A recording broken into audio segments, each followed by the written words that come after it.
Mesdames, Messieurs, on va reprendre, merci. Déjà, je trouve ça tout à fait passionnant ce qui se passe et des interactions entre les étudiants et les participants. Continuez à poser des questions. Et merci Jean-Daniel. J'en profite, parce que je ne vais pas laisser son ego, de vous proposer le livre de Jean-Daniel Roux, qui s'appelle Crime et Tremblement, qui est tout à fait passionnant sur sa carrière de diplomate. C'est super bien écrit, et puis en plus, ça se lit comme un roman policier un peu. Je trouve que c'est vraiment intéressant le passage de tout ce que tu as vécu. Et tout. Et en tout cas, merci. Malheureusement, il ne veut pas avant ici, puisque c'est un cadeau pour les conférenciers. Merci beaucoup. Comment je n'ai pas les mots. Alors, Valérie Gorin, ça fait déjà plusieurs fois qu'on se parle bien, qu'on voulait travailler ensemble avec l'Observatoire, il y a 2 ans déjà, ça ne s'est pas fait. Donc c'était une très belle chose que ça puisse se faire. Donc Valérie Gorin, qui est directrice au Centre d'études humanitaires de Genève, ça s'appelle CERA, c'est toutes sortes de choses, qui est liée à l'université de Genève, la santé globale et tout ça. Et puis, Elodie d'études d'IA, d'ailleurs, voilà. Et Valérie a fait sa thèse ici. Non, à Genève. Ah, je pensais que tu avais fait avec Annie au département de sociaux à Genève. Ouais. Donc, elle a fait sa thèse là-dessus, en fait. Et donc, on est très heureux de la recevoir aujourd'hui. Je vais lui passer la parole, Valérie, et puis il y aura des échanges avec les étudiants et les participants. Merci, Valérie. Merci, avec plaisir. Merci pour l'invitation. Donc, oui, j'ai fait ma thèse il y a un certain temps déjà sur la couverture des conflits et des catastrophes qui engendrent des réponses humanitaires entre les années 60 et 90. Et à l'époque, j'avais très partiellement abordé une notion qui aujourd'hui semble prendre forme de manière un peu plus forte, à la fois dans les cursus en journalisme et puis en tout cas dans les recherches qui sont actuellement en cours, sur le concept de journalisme humanitaire. Donc c'est pas juste un concept, hein, ce serait une manière, ou plutôt une politique qui serait prônée par certains journalistes qui se donnent en fait cette dénomination d'être des journalistes humanitaires. Donc l'idée c'est de réfléchir un petit peu aujourd'hui ce qu'est cette notion, ses contours, ses réalités, et puis peut-être la philosophie qui porte ce type de journalisme. Est-elle une philosophie, est-elle une utopie? C'est un petit peu les questions que j'aborde. Alors, la question du journalisme humanitaire, elle est liée à un long débat que vous connaissez certainement, en tout cas pour ceux qui l'apprennent, autour de la philosophie de l'objectivité en journalisme, puisqu'elle est interrogée depuis très longtemps déjà, en tout cas depuis les années 90, avec des journalistes. Nous avons eu précédemment la présentation de Madame Hartmann, notamment votre travail de journaliste depuis la guerre des Balkans. Et c'est effectivement la guerre en Bosnie-Herzégovine, un moment où les journalistes sont pas mal tiraillés. Et certains journalistes, en fait, vont prôner une forme d'attachement. Ils l'ont appelé le journalisme de l'attachement. Donc, j'utilise pas mal d'expressions en anglais, puisque à la base, ce sont surtout des travaux anglophones qui ont amené ces informations.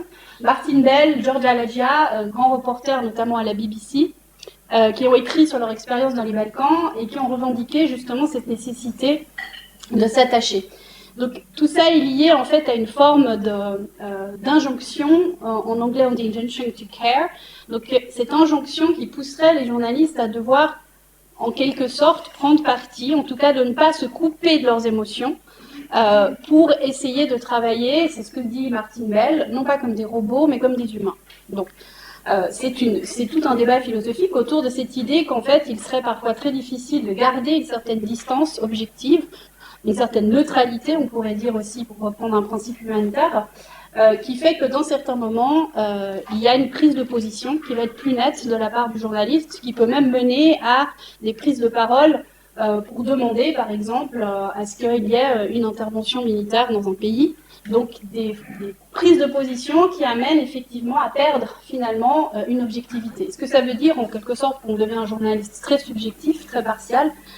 C'est toute la discussion en fait autour de ce terme. Et ce qui est intéressant, c'est l'évolution de ce terme, puisque dans les années 90, donc Martin Bell, George Alagia ont écrit autour des années 1996-1997. leur mémoire. Et donc on parle d'attachment en anglais, hein, donc attachment vraiment au niveau émotionnel, on pourrait dire d'implication, et qui les a transformés en quelque sorte comme des activistes ou presque un peu comme des meneurs de campagne. Ce terme, il a évolué et il n'est pas sans rapport avec un autre courant du journalisme qui existe depuis les années 60 environ, qui est le journalisme de paix, qui est apparu dans les années 60 en même temps que les Peace Studies, donc les études sur la paix, hein, qui est un courant en sciences sociales, une école en sciences sociales, autant qu'on trouve les Development Studies, les Post-Colonial Studies, les Gender Studies. On a eu les Peace Studies à partir des années 60, notamment incarnés par un personnage qui est très célèbre, un sociologue qui a mené de très très nombreux travaux sur le journalisme, la communication, les médias d'information, qui s'appelle Johan Galtung, qui est un des fondateurs du Peace Research Institute à Oslo, et qui est l'un des porteurs en fait de ce terme d'un journalisme de paix, qui viendrait en opposition à un journalisme de guerre. Donc le journalisme de paix est un journalisme qui prônerait le rapprochement, l'unité, la réconciliation, plutôt que la division. Un journalisme qui éviterait finalement de renforcer ce qui oppose des partis et qui cherche plutôt à promouvoir une forme de dialogue. Et ce journalisme de paix existe toujours, mais il est un petit peu en perte de souffle. Et puis aujourd'hui, depuis, je dirais, 2-3 ans, on voit apparaître de manière beaucoup plus fréquente le terme de journalisme humanitaire. En tout cas, chez les anglo-saxons, il est assez présent, notamment au Royaume-Uni, où il y a un programme en journalisme humanitaire qui va être lancé bientôt à l'université d'East Anglia. On voit aussi très fréquemment apparaître le terme de reportage humanitaire. Donc, qu'est-ce qu'on entend par là? Qui sont les personnes finalement qui portent ou qui revendiquent ce type de journalisme? C'est ce que je vais un petit peu défricher aujourd'hui. La question du reportage humanitaire, elle existe depuis un certain temps quand même, et notamment ce manuel qui avait été produit par une des organisations qui est un peu une organisation interorganisationnelle, Internews, qui produit de la communication, mais destinée essentiellement aux populations qui sont en situation de vulnérabilité et qui aide notamment les organisations humanitaires à faire des messages de communication à l'intention des populations qui sont affectées par des conflits, des catastrophes. Cet ouvrage, Reporting on Humanitarian Crisis, c'est vraiment un manuel de formation qui est destiné avant tout à des journalistes situés directement dans les pays en crise pour les aider à prendre aussi conscience de tous les enjeux qui portent sur la manière de parler des humanitaires et des services humanitaires. Donc le humanitarian reporting, reportage humanitaire, existe depuis un certain temps, mais il semble se formaliser, se codifier un peu plus ces dernières années. Alors qu'est-ce qu'on entend par humanitarian journalism?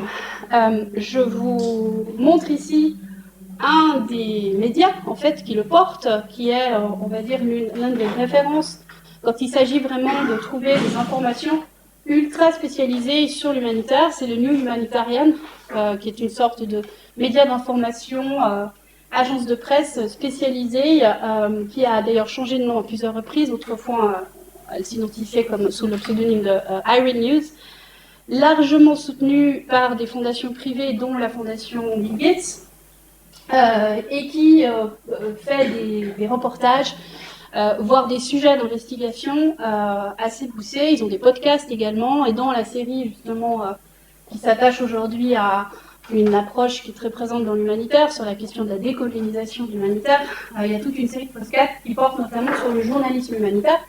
Qu'est-ce qu'il est? Qu'est-ce qu'il fait?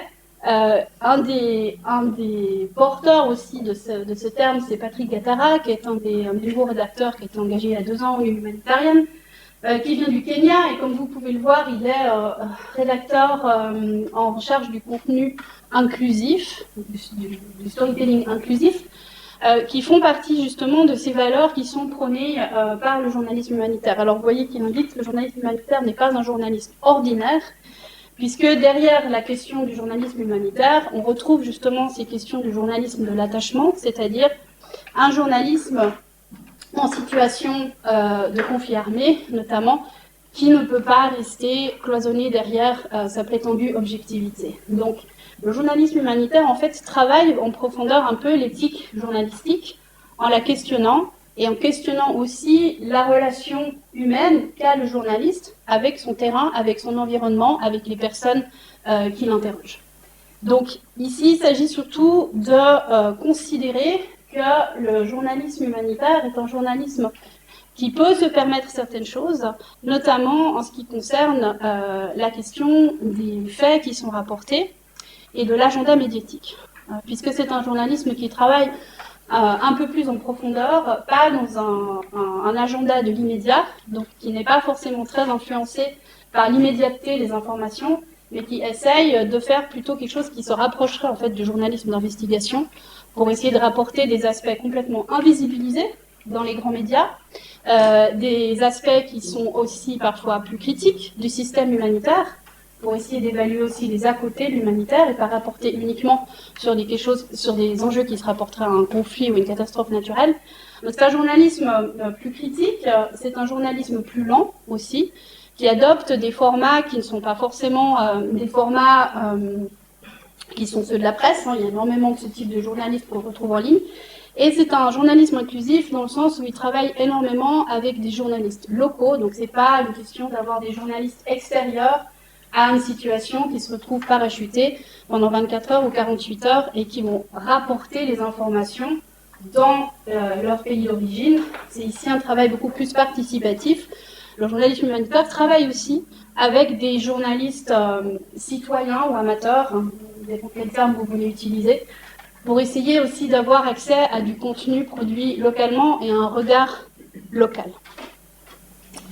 Donc, ce qui est intéressant, et il le surligne aussi dans sa définition de journalisme humanitaire, hein, par rapport à d'autres domaines journalistiques, dans lesquels le journaliste explique la société à sa propre société. Dans le cas du journalisme humanitaire, on a très souvent des journalistes qui parlent de communautés à l'autre bout du monde, très souvent de manière assez stéréotypée.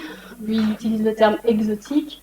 Et donc, on a toute cette question aussi de la distance ou de la proximité qui peut exister dans la manière dont on essaie de créer du lien avec des événements qui se produisent à l'autre bout de la planète. Alors, pour revenir sur cette question du journalisme humanitaire, en quoi est-ce qu'il est différent du journalisme de guerre, du journalisme qui porte sur le reportage lié à des événements internationaux. On a ici, je parlais de Johan Galtung tout à l'heure, donc un des fondateurs de cette idée de journalisme de paix. Il est notamment connu, Johan Galtung, pour avoir travaillé dans les années 60 sur les critères qui définissent la sélection des événements internationaux dans les médias, donc le fameux newsworthiness en anglais. Et il a produit en 65 un des articles majeurs qui est encore largement utilisé dans les recherches en journalisme, vous l'avez certainement vu, hein, donc The Structure of Foreign News, dans lesquels il identifie une série de critères qui expliqueraient pourquoi certains événements sont sélectionnés par rapport à d'autres. Finalement, qu'est-ce qui fait l'agenda médiatique? Et c'est quelque chose qu'on retrouve aujourd'hui beaucoup dans cette notion tout à fait critiquable hein, de conflit oublié. Le terme est très problématique. On voit souvent l'expression conflit oublié, on voit aussi l'expression de conflit négligé ou de crise négligée, voire même d'urgence silencieuse, silent emergencies en anglais. Le terme pose problème puisqu'ici on parle surtout de déficit d'attention médiatique, mais pas de déficit de réponse humanitaire. Il y a de très nombreuses organisations humanitaires présentes dans des pays et qui proposent une réponse humanitaire, mais dont les enjeux en fait ne sont pas du tout répercutés dans les médias, donc les médias ne parlent pas de certains de ces contextes. Pourquoi? C'est là tout l'enjeu en fait des critères identifiés par Galtung. Donc c'est des choses assez attendues, mais qui aujourd'hui s'appliquent encore passablement dans la sélection des conflits qui sont présentés notamment dans les médias internationaux. Hein. Donc il parle des critères notamment qui sont ceux de l'amplitude. Hein. Plus un conflit fait de morts, ou plus il a des impacts, des répercussions importantes à des niveaux politiques ou économiques parce qu'il concerne des grandes puissances, plus les médias vont parler. La clarté de l'événement, hein, plus un événement peut être compris de manière relativement simple, plus il a de chances d'être médiatisé. si le conflit a des racines, a des causes, a des acteurs engagés qui nécessitent des connaissances très complexes, les médias vont avoir tendance à éviter, ou alors à appliquer un langage très simplifié. La notion de proximité, on parle plus facilement de ce qui se passe chez nous, autour de chez nous, ou dans des régions avec lesquelles on a un lien historique, culturel, social. Donc la proximité n'est pas uniquement géographique, elle est aussi émotionnelle, symbolique, politique, sociale, culturelle, etc. Si vous réfléchissez, puis j'ai pris cette couverture, cette page de la télévision belge, RTBF, qui parle de Gaza, Ukraine et les autres, le point sur les conflits oubliés dans le monde. On peut se questionner aujourd'hui sur certains conflits qui sont très médiatisés, comme Gaza-Ukraine, d'autres qui ne le sont pas du tout, alors qu'on trouve des problématiques qui peuvent être assez transversales. Je pense au Soudan.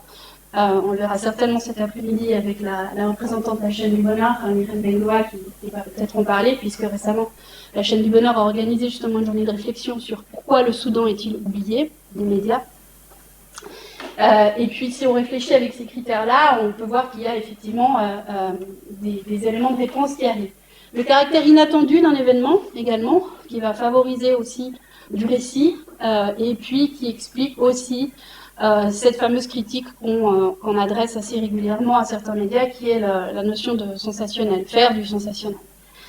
On a la notion de continuité qui est très intéressante, c'est-à-dire plus il y a possibilité de faire du récit, plus il y a des rebondissements, plus il y a du suspense sur la suite des événements, plus les médias peuvent être preneurs, puisque ça permet aussi de continuer à parler de quelque chose, parfois sous forme différente. Je pense notamment à la façon dont on a continué beaucoup à parler du conflit d'Ukraine dans les pays européens, en se focalisant non plus sur ce qui se passe en Ukraine, mais en se focalisant sur l'arrivée des réfugiés dans les pays européens. Ça permet de continuer à faire du récit, ça permet de créer de la proximité culturelle, émotionnelle, avec les personnes qui arrivaient dans nos pays européens, avec les réfugiés ukrainiens. Et donc ça permet aussi de faire continuer à vivre le conflit au sein des opinions publiques. Et puis la question de la personnalisation, c'est-à-dire comment est-ce qu'on peut utiliser, alors c'est souvent une personne, ça peut être parfois un lieu, pour symboliser en fait l'événement. Ça peut être la présence d'une personnalité politique, si un président se déplace pour aller voir ce qui se passe en Ukraine, à Gaza, ça va forcément attirer les journalistes dans son sillage. Ça peut aussi être l'usage parfois abusif qui est fait de la présence des personnalités, des célébrités, les fameux ambassadeurs de bonne volonté, les Angelina Jolie et compagnie, qui sont aussi des critères de visibilité pour les médias. Donc ça, ce sont des éléments, des critères largement connus et largement utilisés pour essayer de comprendre et décrypter ce qui fait l'agenda des médias internationaux quand ils rapportent des situations où les humanitaires sont présents. Alors, pour passer finalement, pour contraster en fait avec ce que le journalisme humanitaire prétend faire, je m'intéresse ici à la façon dont les journalistes humanitaires viennent un petit peu répondre à des questions qui les ont agités, en tout cas ces 20-30 dernières années, si je repars finalement de la notion de journalisme d'attachement telle qu'elle a été exprimée par les journalistes qui étaient présents, certains d'entre eux, dans la guerre des Balkans. Donc, qui s'interrogeait finalement sur quelle est la capacité du journaliste, comment le journaliste ou le journalisme peut représenter des situations d'urgence complexes. Donc, on a ici la problématique de l'urgence. Comment produire un discours approfondi quand on est vraiment dans la succession de faits. Hein, c'est tout le problème de l'utilisation du terme de crise, la crisologie en permanence. Comment est-ce qu'on peut rapporter sur des faits complexes, sur lesquels on n'a pas forcément une vision globale, exhaustive, qui engage aussi des questions langagières. On ne parle pas la langue du pays, on n'est pas forcément familier avec son histoire. Comment éviter un discours ou des représentations stéréotypées ou trop binaires, hein, entre guillemets, qui sont les gentils, qui sont les méchants. Et puis comment proposer des modèles plus alternatifs aussi de faire du récit, de l'actualité sur des situations humanitaires. Alors certaines réponses qui sont apportées par les journalistes concernent en fait des catégories de gens assez différentes. on a un certain nombre de journalistes freelance, d'ailleurs ce sont très souvent des photographes ou des photojournalistes, ils se qualifient eux-mêmes d'humanitaires, ils travaillent au mandat, donc c'est un choix personnel pour eux d'adopter un regard qui serait peut-être plus éthique, en tout cas c'est comme ça qu'ils le définissent. Ça peut être des médias, des groupes de presse notamment, qui peuvent faire le choix d'adopter un ton plus humanitaire ou une focale plus humanitaire. Donc dans ce cas-là, ça concerne des choix éditoriaux. Je pense notamment au Guardian, journal britannique The Guardian, qui a créé une grande section vraiment dédiée aux enjeux développement et humanitaire qui s'appelle Global Development. Si vous regardez, vous verrez qu'il y a de très nombreux acteurs humanitaires, de très nombreux académiques qui travaillent sur l'humanitaire, qui s'expriment dans cette rubrique. Et puis, on a aussi, dans cette catégorie de journalistes humanitaires, des professionnels qui se définissent vraiment comme tels, des journalistes humanitaires, et qui travaillent au sein de groupes médiatiques très spécialisés. Donc c'est un petit peu sur eux que je vais m'attarder, puisque c'est là qu'on voit une certaine nouveauté.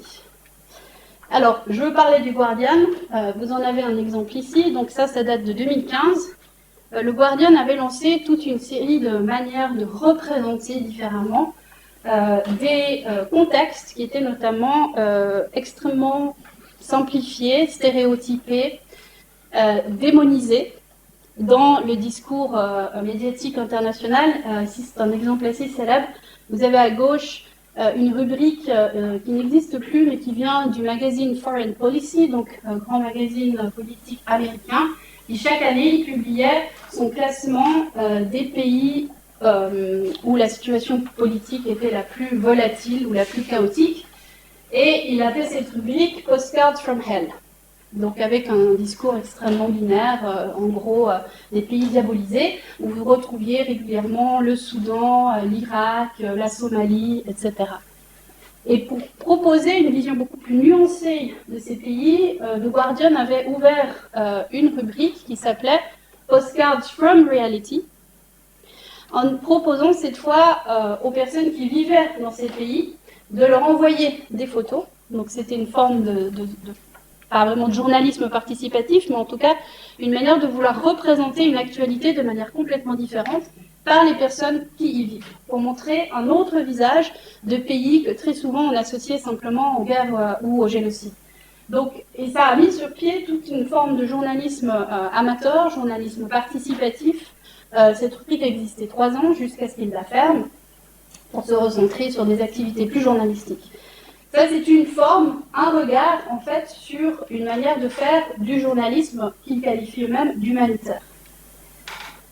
Vous avez aussi d'autres initiatives qui sont soutenues par pas mal de fondations, et je reviendrai sur les fondations dans la conclusion. Ici, c'est une autre initiative qui a pris aussi une démarche assez importante. On est toujours un peu dans du participatif. C'est l'initiative participative qui a été lancée par des photojournalistes professionnels qui s'appelle Everyday Africa. C'était à l'origine une page Facebook. Elle a maintenant migré sur la majorité des médias sociaux. Et elle a des déclinaisons géographiques à peu près partout. Donc vous avez Everyday Asia, Everyday Latin America, etc. Soutenues par des puissants groupes médiatiques, des fondations privées, le Pulitzer Center et puis l'Open Society Foundations. L'Open Society est une fondation qui appartient au milliardaire George Soros, américain. Le Pulitzer également américain. Et qui propose de soutenir en fait les journalistes locaux, notamment les photojournalistes, qui produisent tous les jours des regards, des discours, des récits sur ce qui se passe dans leur pays. Donc si vous allez sur ces pages, vous aurez un regard relativement différent sur des pays dont on ne parle pas forcément dans les médias internationaux ou dont on parle de manière parfois assez stéréotypée. Donc ça, c'est une forme de journalisme qui aujourd'hui s'identifie clairement, en tout cas c'est eux qui le portent dans leur nom, comme du journalisme humanitaire. Et puis, vous trouvez ces groupes de presse ultra spécialisés qui engagent des journalistes vraiment pour produire cette fois des longues analyses, des reportages, des sujets d'investigation sur l'humanitaire. Alors, vous les connaissez probablement pas, certains sont ultra spécialisés, je parlais du New Humanitarian tout à l'heure. Vous avez aussi des groupes comme Devex qui sont spécialisés sur des choses qui concernent plus le développement que l'humanitaire d'urgence. Vous avez Internews qui produit de l'info sur le système humanitaire. Vous avez certains qui sont très spécialisés sur des enjeux climatiques, comme le groupe de presse Just Earth News.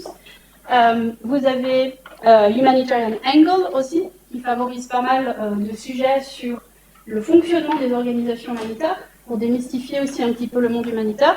Et vous avez aussi des groupes de presse qui ne sont pas forcément des groupes occidentaux, puisque la plupart d'entre eux sont des occidentaux. Vous avez India Blooms, qui produit énormément d'infos sur des contextes humanitaires, et c'est un des plus grands groupes de presse indiens.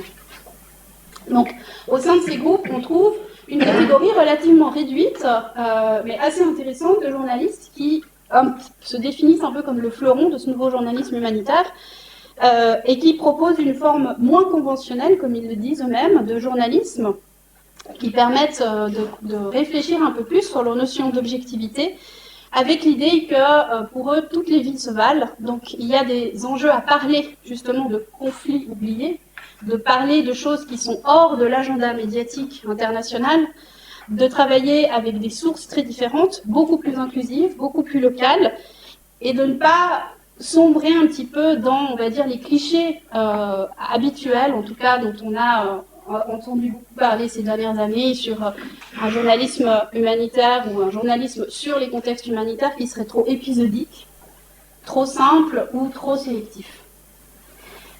L'idée, ce serait un peu une réponse qui est apportée par eux en dehors de ça. Donc ils produisent, je disais, un journalisme lent, un journalisme plus investigatif, mais un journalisme qui reste concentré dans ces groupes de presse et qui est parfois très peu relayé par des médias internationaux.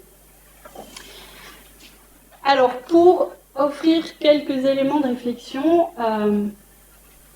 en guise de conclusion, il y a plusieurs enjeux qui concernent cette notion de journalisme humanitaire et qui nous interroge aussi aujourd'hui dans un monde globalisé où il y a des enjeux géopolitiques aussi très importants derrière certains groupes de presse.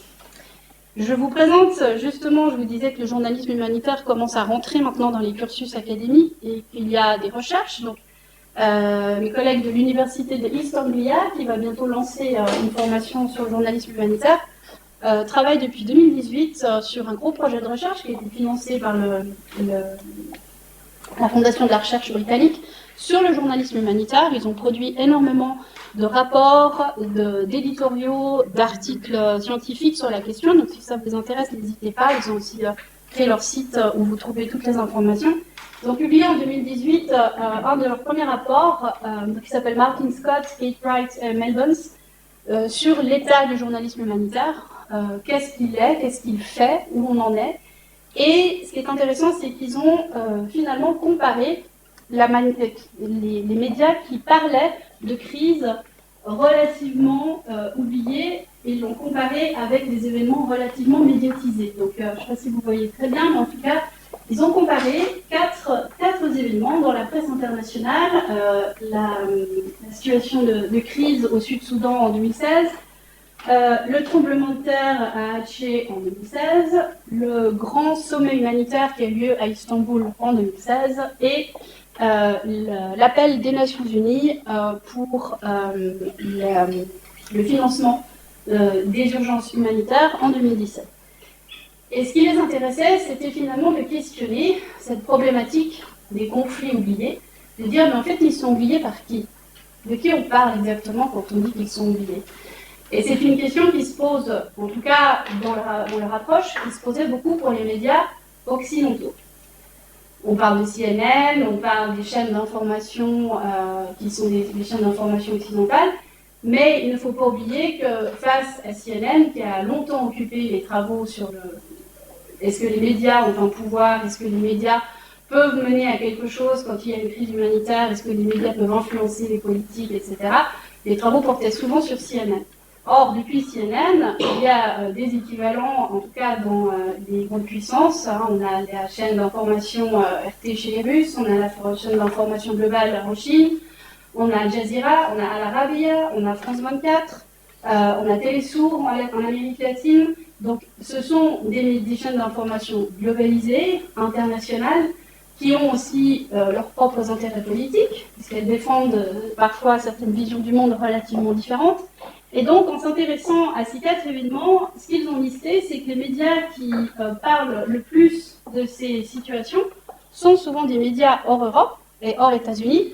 Et donc, parmi les nouveaux acteurs en la matière, on a des traditionnels, mais on a aussi des nouveaux. Donc, ils listent à la fois l'agence France Presse, qui parle énormément de situations, en tout cas qui a beaucoup écrit sur les événements cités, Al Jazeera, AP, BBC World Service, parmi les traditionnels, mais notamment la télévision chinoise internationale. Ça peut interroger, mais si on réfléchit à l'un des acteurs politiques les plus importants dans le développement et l'humanité, en tout cas le développement en Afrique, c'est la Chine. Le Guardian, qui est présent, comme on le disait, c'est un journal qui a largement investi dans la couverture humanitaire. Humanosphère, qui était un blog, un site internet qui faisait de la news humanitaire. IRIN News est présent dans la liste, elle est devenue humanitarienne. Reuters, notamment via le rôle de sa fondation, le Thomson Reuters Foundation. Voice of America, très vieux média de propagande américaine. Le Washington Post et la Xinhua News Agency, qui est l'agence de presse chinoise. Donc, en fait, ce qu'il constate, c'est qu'il y a une forte production d'informations relatives aux situations, notamment au Sud-Soudan, à Hatché, et qui relaye aussi l'appel des Nations Unies pour le financement de l'aide humanitaire. Donc, ces informations sont relayées notamment dans des nouveaux groupes, notamment les médias chinois, qui jouent un rôle important aussi dans la médiatisation justement de ces situations humanitaires qui peuvent être oubliées d'un côté du monde, mais qui ne sont pas forcément de l'autre côté du monde, puisqu'il y a des intérêts aussi nouveaux de la part de groupes comme le Moyen-Orient, comme le Qatar notamment, comme la Chine, comme l'Arabie Saoudite, qui sont aussi des acteurs, on les dit, émergents dans le financement de l'aide humanitaire, ils ne sont plus autant que ça. Alors, pour conclure, est-ce qu'on est finalement dans ce journalisme humanitaire, est-ce qu'on est vraiment dans une forme de nouvelle culture journalistique? En tout cas, ce qui est intéressant, c'est de voir ce qu'il prône. Il y a un regard qui se veut, en tout cas, moins biaisé. Ils le disent aussi plus réaliste, bien que cette notion, elle est problématique. Dans la question de réalisme, ce qu'il veut dire, c'est qu'ils essayent d'éviter d'avoir un regard externe sur les choses et de travailler beaucoup plus avec un regard interne, c'est-à-dire en travaillant en collaboration avec du journalisme local. Ils ont un agenda assez affiché d'essayer de montrer les aspects ignorés des médias internationaux, notamment du côté des Occidentaux, de contrebalancer éventuellement des biais médiatiques, d'essayer de proposer des canaux plus alternatifs pour représenter en tout cas ce qui se passe dans les pays concernés. Un journalisme plus participatif également, donc je disais, avec plus d'inclusion de contenu citoyen. Et puis d'avoir aussi des représentations plus alternatives. Donc, vous en parlez tout à l'heure avec cette comparaison de postcards from hell et postcards from reality. L'idée d'avoir quelque chose qui irait au-delà finalement d'une vision parfois un petit peu binaire, trop simpliste des contextes. Donc parmi les valeurs qu'ils prônent, on trouve la notion de dignité, donc on trouve des fois des éléments assez proches des valeurs ou de l'éthique humanitaire, la notion d'équité, tous les conflits et tous les événements se valent, il n'y a pas de raison d'en ignorer certains. Un discours qui est plus centré sur le positif, donc là on se rapproche un peu des valeurs prônées par le journalisme de paix, du positif au lieu de toujours se concentrer sur le négatif, des reportages centrés beaucoup plus sur l'humain, avec des mises en récit qui sont plus participatives. On renforce également beaucoup dans ce type de reportage le storytelling, des dimensions très éducatives aussi, pour essayer de donner des clés de compréhension plus approfondies, et un reportage plus critique aussi, notamment en ce qui concerne les réussites ou on va dire les échecs du système humanitaire ou de la réponse humanitaire sur place. Donc je vous laisse avec ces dernières impressions et puis j'écouterai vos questions. Est-ce que finalement ce journalisme est-il vraiment viable puisqu'il dépend largement notamment la plupart de ces groupes de presse que vous parlez spécialisés sont soutenus par des fondations. Donc on parle aujourd'hui de philanthrope journalisme. Est-ce que ça garantit une certaine indépendance éditoriale quand on réfléchit que la plupart des fondations qui soutiennent le journalisme humanitaire, je vous les mets là, elles sont toutes américaines? Quels sont les intérêts derrière en termes d'autonomie des journalistes, de pouvoir choisir des sujets et des angles qui ne seraient pas forcément, entre guillemets, contrôlés par une certaine police éditoriale de la part des investisseurs ou en tout cas des personnes qui sont derrière ces fondations? Est-ce que c'est un journalisme qui a également des moyens très limités, qui est peu réactif à l'actualité, qui pose aussi des questions en termes de dissémination ou en tout cas d'impact de ce type de reportage? Il y a des travaux en cours pour essayer de voir comment ça influence notamment les administrations qui sont en charge de tout ce qui touche à la coopération et au développement. Donc par exemple, est-ce que les bureaucrates sont influencés par ce type de reportage? Est-ce que ça leur permet de mieux comprendre aussi certaines régions et donc de prévoir ou d'influencer sur les budgets qui sont donnés par les administrations nationales à l'aide au développement ou à l'aide à la coopération? Et puis aussi toute la discussion derrière l'idée de faire des reportages plus locaux ou avec plus de participation du local. Est-ce que ça, c'est vraiment une solution pour éviter justement le regard parfois stéréotypé de l'extérieur? Donc c'est un ensemble de questionnements qui se posent aujourd'hui, en tout cas dans les travaux et les recherches en cours, sur ce domaine ou sous-domaine du journalisme qui serait le journalisme humanitaire. Voilà. Merci à toi. Merci.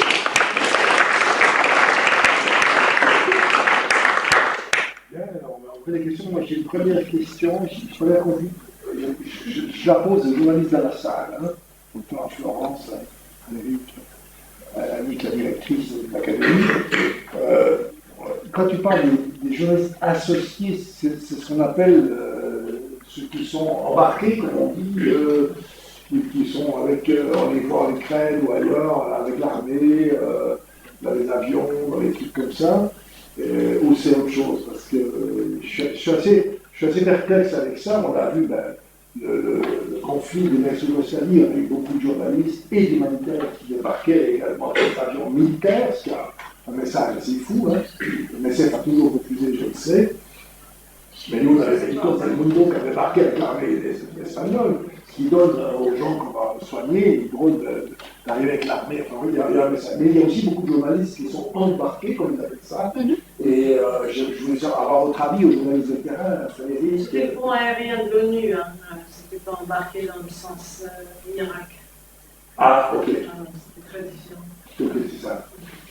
Mais... je vais avoir une question. Moi, il y a un truc qui m'a choqué, je m'excuse avec Frédéric pour la RTS, mais à un moment donné, on a tous su, on savait, ceux qui connaissent Gaza, qu'envoyer de la nourriture par avion était une connerie finie, qui provoquait d'ailleurs des morts en dessous, enfin c'était ridicule, enfin là. Et puis alors, il y a une journaliste de téléjournal qui était ravie d'être dans ces avions. J'étais un peu fâché, en fait, sans critique, je trouvais pas. On va monter dans l'avion, puis elle était vraiment contente d'avoir été acceptée par l'armée américaine, de monter dans un avion pour tuer de la nourriture chez les Gazaouis. Alors on peut le faire, mais je trouvais qu'il y avait un manque Après, ils ont arrêté d'ailleurs, c'est pas grave, mais il y a plein de choses là. Et par contre, il y a aussi, ce qui m'apporte la question aussi, sur les risques que prennent ces journalistes, est-ce que parfois démesurés, on va voir. Les correspondants de FR2 de France en Ukraine, là, il y a une bombe qui est tombée ici à côté, enfin, il y a un côté très de tension, pour dire, je ne sais pas quoi ça amène. Voilà, bref. Donc, ta réponse, tu réponses de journaliste à la salle ou de la directrice d'académie. Merci. Moi, j'aurais une question, c'est pourquoi... Florence, vas-y. Non, vas-y, Florence. J'ai écouté, je trouve ça intéressant, mais je suis gênée par le cloisonnement. Parce que il y a énormément d'éléments du journalisme appelé humanitaire qui est le b.a.-ba du journalisme. J'ai parlé juste avant, je suis contre la critique du journaliste de détachement si on l'oppose à l'objectivité, parce que c'est ce que j'ai expliqué, l'objectivité, c'est pas le détachement, l'attachement et le détachement, hein, ça peut être justement arrivé avec tous ces préjugés. Mais le journalisme humanitaire, ça fait partie du journalisme, donc il ne faut pas faire une catégorie. Alors il y a une chose peut-être, si on appelle le journalisme humanitaire, s'il faut le mettre dans une catégorie à part parce qu'il n'y a pas de perméabilité avec l'autre, alors moi je vais appeler l'autre, qui n'est pas nécessairement la troisième voie, c'est le journalisme militarisé. Non pas parce qu'il monte dans un avion, parce qu'on est obligé de monter dans un avion humanitaire, ONU à l'époque, quand on est dans une ville assiégée. C'était l'ONU. Ce qui n'est pas toujours le cas, il y a des embarqués, mais là, ce n'était pas des embarqués.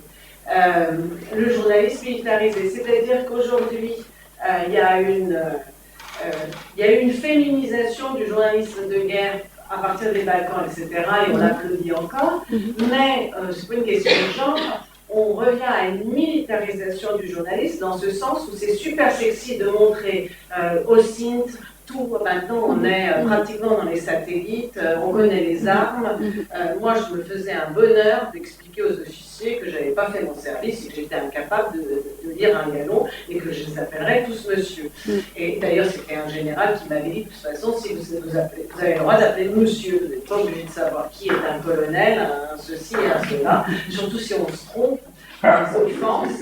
Donc il vaut mieux. Là, il y a un peu trop. Et nous, on critiquait. Moi, j'avais appris la langue du conflit que j'ai suivi pour pas être embêté même par les locaux, parce que sinon vous avez un traducteur. Le traducteur, il travaille nécessairement pour les services et l'armée. Même s'il ne le faisait pas, il est obligé de le faire. Donc c'est d'éviter le boum boum, le machin. Le front, on a beaucoup trop de front sur l'Ukraine. On a beaucoup trop, il y a d'autres choses qui nous intéressent. Mais c'est cette volonté. Donc moi, j'ai pas envie d'opposer humanitaire. Et en même temps, si on cherche quelque chose d'à côté, on risque de tomber dans la naïveté. C'est toute l'horreur pour moi de ce qui est l'enseignement post-conflit, où on est dans une fable totale sur la gestion après-conflit extraordinaire. On n'en a rien à faire de l'après-conflit. On bazarde, on fait des plans de paix qui ont des conséquences dramatiques. Et après, on rejette la responsabilité sur les locaux qui ne savent pas se réconcilier. Ou alors, on paye des fortunes pour réconcilier les gens, alors qu'on laisse les gouvernements travailler que sur le négationnisme. Il n'y a pas de réconciliation si les gouvernements ont tout le pouvoir, le contrôle des médias et tout l'argent pour enseigner, imposer le négationnisme dans les livres scolaires.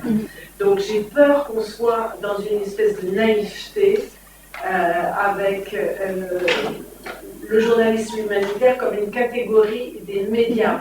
Par contre, le principe fait partie du journalisme. Voilà. Je pense que en fait, ce qui est intéressant, c'est que c'est une catégorie très floue qui relève à la fois de choix personnels, de choix éditoriaux et de groupes de presse qui reçoivent spécifiquement des financements de certaines fondations pour renforcer certains angles.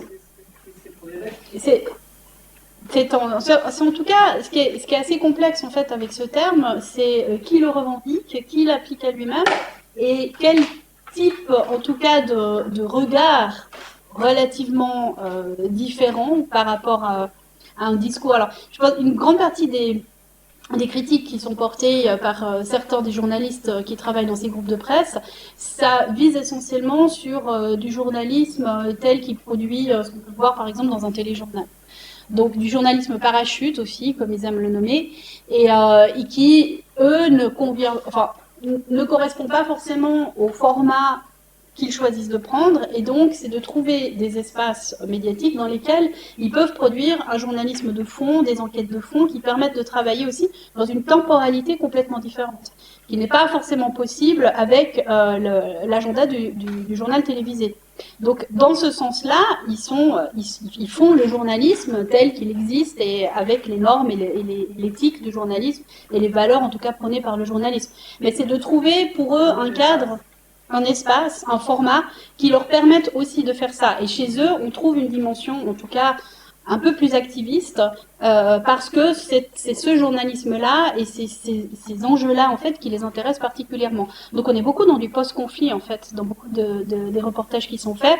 Je pense notamment à tout ce qui est soutenu par le Pulitzer. Il y a énormément d'enjeux sur la question des réconciliations qui peuvent exister. Et donc on trouve... Mais le problème, c'est qui lit ça, qui accède à ça, dans quelle mesure ça influence des administrations.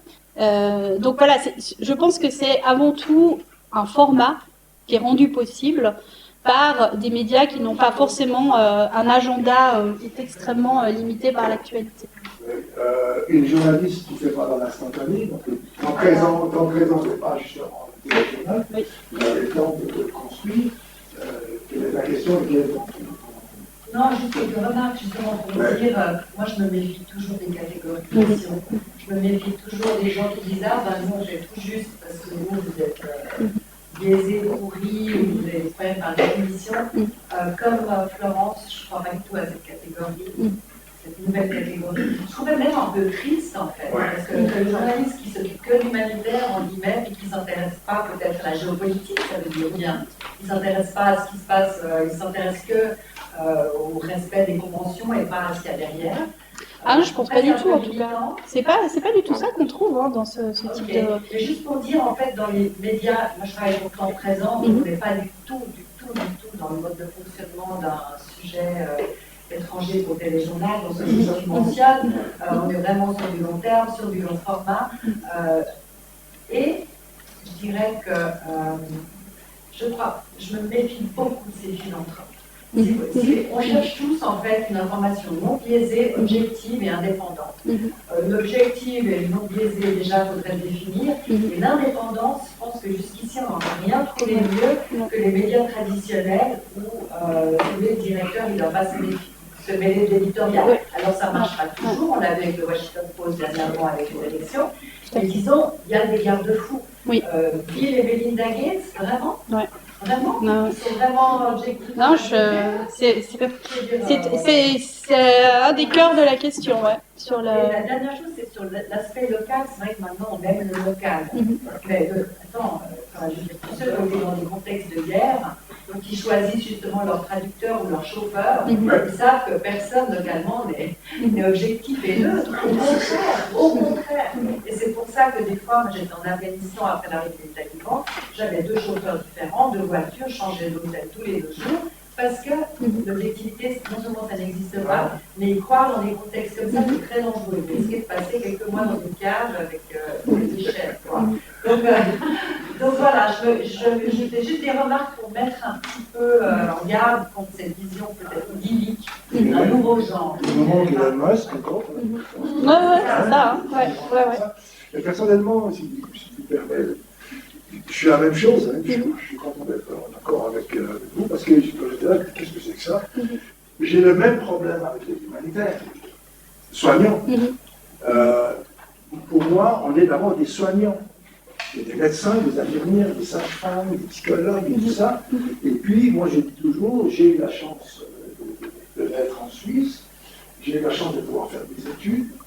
Et puis à un moment donné, je me suis dit, dans les coïncidences de la vie, comme on dit toujours, j'ai pu partir, et c'est vraiment une coïncidence que je suis parti sur le terrain d'abord au Moyen-Orient. Mais je faisais mon métier comme je pouvais là-bas, en essayant de comprendre ce qu'eux me disaient. Quand vous parlez de ça, les gens avec qui je travaillais il y a une semaine à Kinshasa, c'est des médecins humanitaires? Non. Médecins congolais, ils ne vont pas s'appeler médecins humanitaires. Donc j'ai le même problème de ça, de faire très attention. D'ailleurs, il y a de moins en moins de soignants dans les organisations mondiales, je suis en train de le dire. En tout cas, dans les sièges, il y a de plus en plus de gestionnaires, comme dans les hôpitaux, pardon. Mais, et ça, voilà, on n'est pas un spécialiste humanitaire, on peut être d'une action humanitaire éventuellement, mais c'est-à-dire médecin humanitaire ou infirmière humanitaire, ça pose problème aussi. Donc je suis la même chose que les collègues, les journalistes. Et puis surtout, parce que je trouve intéressant ce que tu viens de dire. Encore une anecdote, quand j'étais au Liban, à un moment donné, j'ai dit je voudrais voir la frontière, tu sais, la porte de Fatima, et puis les gens m'ont dit tu ne fais pas en tant qu'analyste un truc, j'avais une voiture médecin du Nord, France, Et là, je me suis dit, c'est terrifiant, quoi. On s'est fait entre Beyrouth, ça on a eu je ne sais pas combien de contrôles, puis là, donc j'ai plus de contrôle du tout, puis quand je suis revenu, j'ai dit, comment ça se fait, ton chauffeur, j'ai dit, comment c'est Hezbollah, hein. C'est pour ça que, alors, tu vois, j'ai parlé avec lui, je ne savais pas qu'il y avait Hezbollah, mais c'est sûr que vous passez là, avec le chauffeur de Hezbollah, qu'on fasse la même chose pour vous, donc c'est très... Merci. Encore une autre question, avant qu'on termine, il faudra demander. Oui. Vous avez parlé de la continuité d'un conflit. En début de présentation, vous avez dit que c'était presque un atout que les médias recherchaient un conflit qui durait pour justement alimenter leurs articles. Mais est-ce que des fois ça ne dessert pas le conflit finalement, qu'il soit continu, presque trop long? Vous parlez du Congo, le conflit dure depuis plus de 30 ans. Est-ce qu'il y a peut-être un ennui c'est pas la ça ne dessert pas plus que c'est... Ouais. Alors, c'est pas la continuité du conflit, hein. C'est la manière de continuer à parler de l'événement déclencheur sous diverses manières. Alors, ce qu'on voit très souvent, c'est qu'en fait, il peut y avoir, quand le conflit s'éternise, il y a forcément une lassitude et on passe à autre chose. Quand il y a des concurrences aussi de situations similaires, il peut y avoir aussi une sélection qui s'opère. Donc c'est au moment des rebondissements liés au conflit, mais aussi au débordement du conflit. Ça peut être le débordement sur des régions annexes, on n'a qu'à voir aujourd'hui la situation entre Gaza et ce qui se passe au Liban. Ça peut être aussi comment le conflit impacte ou génère des situations problématiques en dehors. Donc ça peut être justement tout le flot des réfugiés, qui a été largement suivi pour l'Ukraine, qui n'a pas forcément été pour d'autres arrivées ou vagues d'immigration.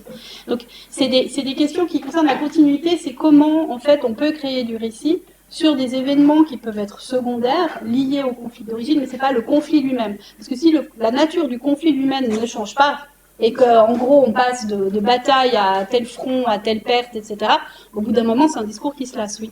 Donc, mais là, il n'y a pas de continuité parce qu'on ne parle pas de la nature du conflit. On en a parlé de la nature du conflit, on a laissé.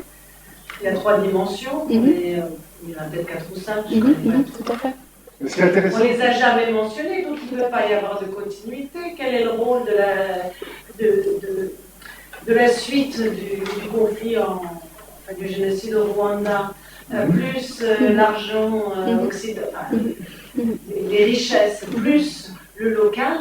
Comme les gens n'arrivent pas à comprendre, à aucun moment depuis 98, on n'a pas, même avec le recul, même 3 ans plus tard, même 10 ans avec le recul, il n'y a aucun moment où on s'est arrêté et on a essayé d'expliquer, et de manière fiable. Et il y a très peu de gens qui en sont capables, et certainement pas moi, donc j'aimerais vraiment pouvoir y aller. Donc ça ne permet pas la continuité, si ce n'est dans l'horreur. Et les gens, et à ce projet. Bah oui. Mais tu sais, ce que vous dites, c'est clairement absent parce qu'il n'y a pas de compréhension. Voilà, ça fait. C'est aussi quand on parle de conflit civil, guerre civile.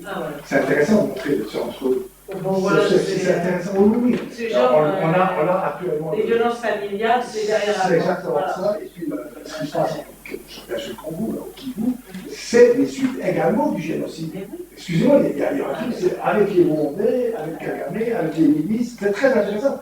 Qui étaient d'ailleurs la même population, c'est les mêmes ethnies, c'est qu'on oublie, de Rwanda, et qui sont dans enfin bref, c'est trop vite. Par contre, je réponds à votre question. Regarde le conflit israélo-palestinien. Ils sont lassés, les gens. Moi, j'entendais, bon, ça, ils n'entendront jamais, ça finira pas. Et puis, après, on date, ça repart. Et là, je m'excuse, j'ai dû reprendre mon collègue au téléjournal, M. Robert, puisque je ne pense pas que je vais faire beaucoup de téléjournal, parce que les journalistes ont horreur, on les reprenne. Donc, j'ai commencé par dire, je m'excuse, arrêtez de dire que ça a commencé le 7 octobre. Et deuxièmement, arrêtez de dire que c'est une guerre contre le Hamas, c'est une guerre contre les Palestiniens. Là, je suis foutu, c'est ça qui est intéressant. C'est que même avec un conflit qui date de 1948, on arrive à le réactualiser en disant depuis le 7 octobre. Et voilà, après. Oui, mademoiselle? Moi, j'avais une question. Comment justement parler des gens qui sont lassés d'entendre tout le temps, bah là, même si on en parle depuis le 7 octobre du conflit, mais comment faire justement pour que les journalistes parlent en continuité d'un conflit qui est long, sans lasser justement les personnes? C'est qu'il faut des émissions en présent, des gens qui se font ça. qui reste vraiment, parce que téléjournal, on est dans l'actualité, donc on ne va pas parler tous les jours. Puis pour moi, ce qui est terrible, c'est au contraire, c'est la banalisation. Moi, ce qui m'a frappé dans ce qui se passe actuellement à Gaza, c'est, bon, il y a 2000 morts, 3000 morts, 17 000, on a 42 000, il y a 17 000 enfants. Ça n'a plus aucun sens. Si c'est votre voisin, votre frère, votre cousin, ça, moi, je connais les gens à Gaza, je suis en contact avec eux, ça me touche émotionnellement. Je ne peux pas traduire ça. Simplement, à un moment donné, les gens, ça n'a plus de sens. La banalisation des victimes, moi je trouve ça connu. Je prends toujours la phrase de Staline qui disait c'est une tragédie, 1 million, c'est une statistique, c'est terrible, c'est terrible. Oui. Non, mais pour répondre à votre question, je trouve qu'on se fait des idées sur la monétarisation des crises internationales, comme si ça rapportait, ça intéressait énormément. Moi, je peux vous dire, pour être dans une rédaction, il faut se battre pour aller sur le terrain. Ouais. Parce que les rédacteurs en chef disent que c'était sympa, mais on a tous ras-le-bol, en fait, de vos guerres, de vos... Ouais. Voilà. Donc, je veux dire, c'est pas que ça rapporte. Je veux dire, c'est difficile d'obtenir de faire un temps présent sur une scène internationale. Broadcast, ça ne fait pas énormément de vues, si vous voulez parler de vues, comparé à d'autres sujets. Sur les réseaux plus, parce que je pense qu'il y a un public aussi français, belge, africain qui regarde. Donc, je remettrai quand même en question le côté ça rapporte. Et deuxièmement, comment faire pour intéresser, ça c'est la question qu'on se pose tous les jours. Et ça devient de plus en plus difficile d'y répondre, ça fait vraiment mal au vide en fait. Et je pense qu'il y a deux réponses. C'est la réponse intéresser le public. Peut-être qu'il faut essayer quand même d'humaniser, enfin donner des clés de compréhension, mais ça les fatigue. Ou d'humaniser, peut-être de raconter des histoires aussi de résistance, ou je sais pas, ou de vie quotidienne, ou essayer de varier les angles, les propos qu'on raconte. Et puis je pense, deuxième